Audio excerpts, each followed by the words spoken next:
Welcome to the DIY3DTech.com channel. Welcome to this edition of DIY3DTech.com. In this edition, we're going to look at building the frame of our laser cutter engraver. In the last two episodes, the first one we looked at building the laser itself, a 2-watt blue laser. Second episode, we talked a little bit about what we're going to do as far as building out the laser platform, and here we are. We've got the base platform laid out. One of the things we've decided to go with a smaller base platform to make it more portable. As you can see, picks up and moves very easily. And the idea was, wanted it big enough to do at least 12 by 12 or 18 by 18, and I think I should get this out of this. Basically what we're using is 500 millimeter maker rail. So we have the 20 by 40 and we have the 20 by 20s, and then basically that's what it's formed out of. So here we've got the basic frame set up, and as we kind of looked at in the last one, the frame is really composed of a number of pieces you print out, including this angle, which are down here. And basically what this does is connects the 20 by 40 to the 20 by 20s. And so there, when you put these on, there is a specific way that they go. There is an up and a down, and I've placed this piece to the outside of each, kind of like this all the way around, just so it looks good. I've used the number 10 nuts and bolts to kind of lower the cost, because one of the things it actually does recommend is using basically T-nuts with 10 millimeters. These weren't too expensive. I bought a bunch of them, but they are far more expensive than using just the 10 by 10s. These would probably work a little bit better, but the 10 by 10s work.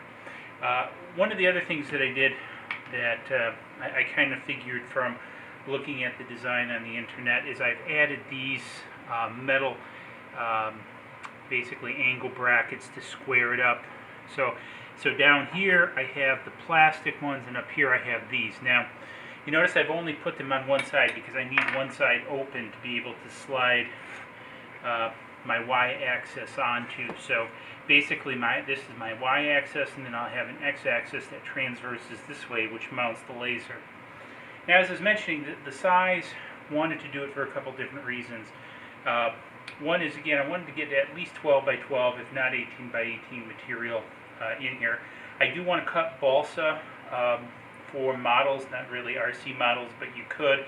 But you can do, you know, foam and balsa and cardboard and cardstock, because you know, here's some 80-pound cardstock I was playing around cutting the laser with.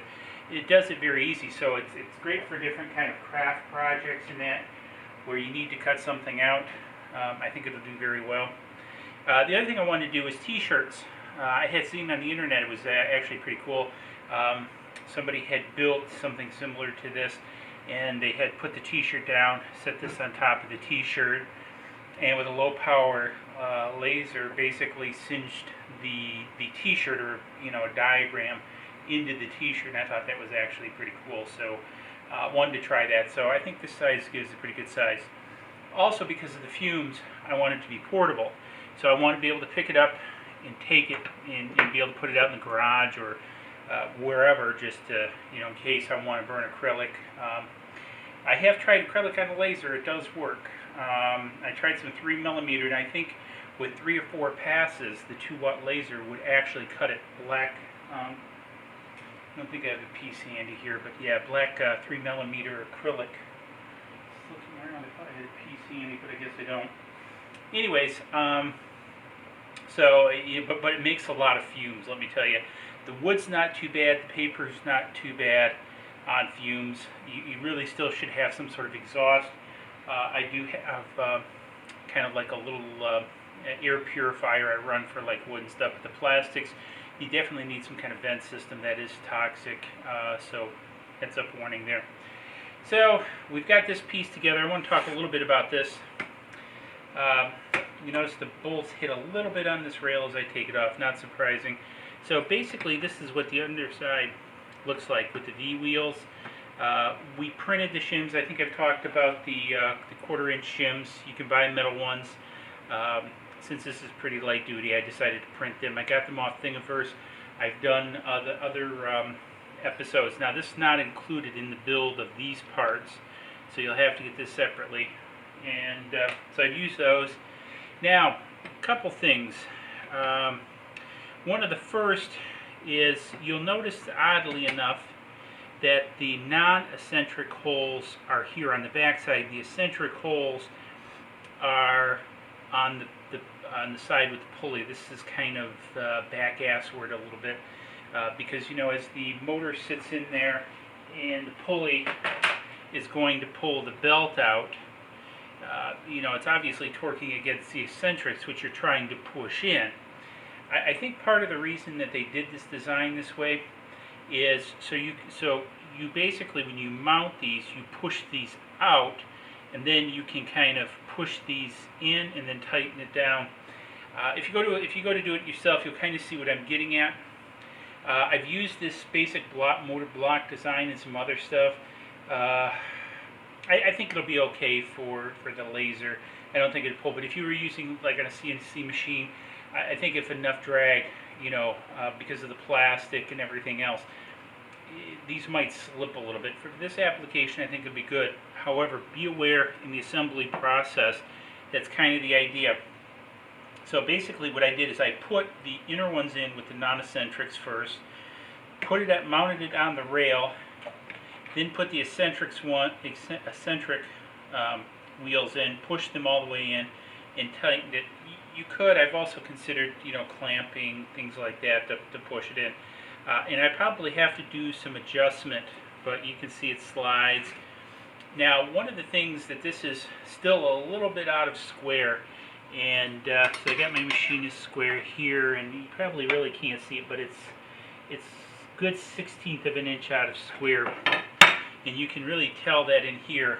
I'm not going to worry about that too much because I think once I finish this and I'm done taking this on and off and put the clamps here, what I may do is use actually some framing clamps or something to square this up really square and then tighten all this down pretty good, and then it should move.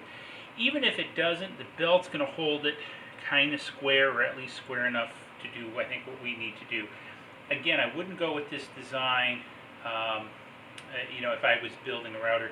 The other thing you could do, if you really wanted to, is shorten this in, and so you'd have two on each side. So these would be in further, and that would probably square it up a little bit better. But again, the laser doesn't put any torque on this, so I'm going to try it like this, keep the build area. I'm going to build all the electronics on it. I'm going to actually CNC a bracket to go into the back here. So in the back will be the power supply and all the electronics. So I can just pick this up as one unit, take it wherever. I'm going to put some wire management. You notice in the video I did kind of explaining it, there's some wire management stuff that goes underneath here. I'm going to extend that a little bit. I'm probably also going to look for some acrylic to go on the sides, some red acrylic, since it's a blue laser, to kind of maybe block out any type of what have you. But I mean, again, it's still recommended wear safety goggles if you're going to mess with this. I've got most of this stuff has come from open builds. Really impressed with the stuff I've gotten. Really impressed with the high quality stepper motors I've gotten from open build. So basically what will happen is the stepper motors will sit on here like this and bolt on here. It's really my next piece that I'm going to do with that is actually put the steppers on, put the belts on, and actually complete this whole access will be complete then. And I still have to, I'm doing some re-engineering work on the lost my train of thought here, the y-axis, or sorry, the x-axis. This is the y-axis. That goes back and forth because what I do is I want to have a carrier for the laser, because here is the heatsink and dust shield for the laser. So one of the things that we have to be able to do, depending upon the thickness of the material, is we have to be able to adjust the height of the laser to whatever we're going to cut. Because this is one big key I found, is the height is very important, or not really the height, but the focal point.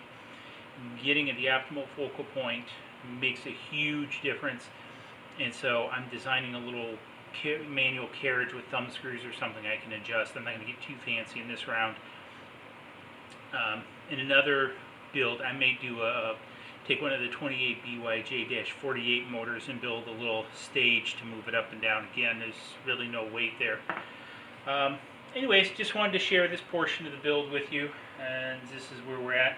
So it's probably going to be, working on this on and off a couple more weeks before we actually get it all done. Probably closer to Thanksgiving, but we'll see how long this all takes. All right, cheers.